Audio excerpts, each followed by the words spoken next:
NASA نے ایک footage جاری کی ہے جو کہ ان کا جو اسپیس مشن تھا کیوریوسٹی، وہاں سے کھینچی گئی چند تصاویر ہیں پلوٹو کی۔ یہ تصاویر وہاں پہ پلوٹو کی جو فریزنگ ایٹماسفیئر ہے اس کو دکھا رہی ہیں اور اس کی پہاڑیوں کو دکھا رہی ہیں۔ سب سے بڑی بات جو فوٹیج ہے یا جو تصاویر ہیں ان میں کہیں کہیں جو کچھ پیچز ہیں وہ یہ بھی بتاتے ہیں کہ پلوٹو کی سطح کے اوپر پانی بھی موجود ہے۔ پہاڑیاں تو ہیں ہی، جتنے بھی پلانٹس ہیں ان کو جہاں تک انسانوں نے ایکسیس کیا ہے وہاں پہاڑ تو موجود ہی ہیں۔ ناسا کا یہ جو کیوریوسٹی مشن اسپیشلی پلوٹو کے لیے بھیجا گیا تھا، 9 برس پہلے بھیجا گیا تھا، اور 3 ارب مائلز کا فاصلہ طے کرنے کے بعد یہ وہاں پہنچا ہے اور اس سے سکسیسفلی یہ تصاویر اور ایک ویڈیو بھیجی ہے۔ یہ اس لحاظ سے زیادہ امپورٹنٹ ہے، ویسے تو مون کی طرف بھی اسپیس مشن گئے اور مارس کی طرف بھی ایلون مسک بھیجنے کی باتیں کر رہے ہیں، بھیجیں گے بھی وہ اپنی بات پہ قائم رہنے والے آدمی ہیں، پراپر سائنٹسٹ ہیں۔ لیکن پلوٹو کو چونکہ ہماری جو اسپیس سائنٹسٹ ہیں وہ جو سولر سسٹم ہے اس سے باہر نکال چکے ہیں، they don't consider Pluto as a plant.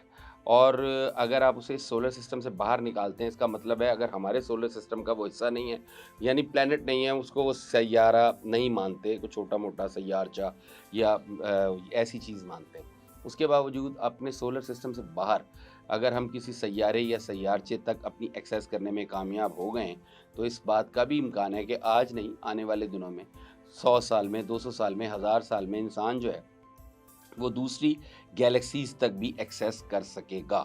اب جب دوسری گیلیکسی کی بات آتی ہے تو یہ ایک ڈیفرنٹ کہانی بن جاتی ہے، یعنی ہم عمومی طور پہ آج تک کی انسانوں کی جتنی بھی کوششیں اور جتنی بھی ایفرٹس ہیں ہم اپنی گیلیکسی سے باہر ہی نہیں جا پاتے۔ ہم جو سورج کا جو سرکل ہے، سورج کے ارد گرد گھومتے ہوئے جو پلانٹس ہیں جن میں سے ایک ہمارا پلانٹ زمین ہے، اس سے باہر نہیں جا پاتے۔ ہمیں اس سے باہر دنیایں موجود ہیں، زمین پہ بیٹھ کے نظر بھی آتے ہیں سیارے اور آسمان کو جب ہم دیکھتے ہیں، لیکن اس سے باہر نہیں جا سکتے۔ اس کی بنیادی وجہ ہے گریوٹی۔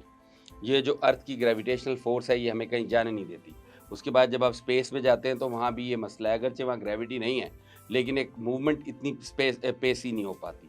پلوٹو تک ایکسیس بہرحال ایک سمبل ہے اس چیز کا، یہ علامت ہے اس بات کی کہ آنے والے دنوں میں ہم جو دوسری گیلیکسیز ہیں، جو دوسری کہکشائیں ہیں، شاید ان تک بھی پہنچ سکیں۔ شاید تو نہیں، یقینی طور پہ انسان پہنچے گا۔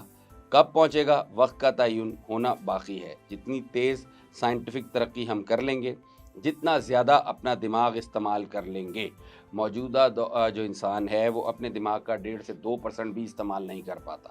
آپ اگر اسی کا استعمال 5% تک لے گئے تو دنیا مطلب کائنات میں جتنی بھی کہکشائیں ہیں ان تک ایکسیس بہت آسان ہو جائے گا۔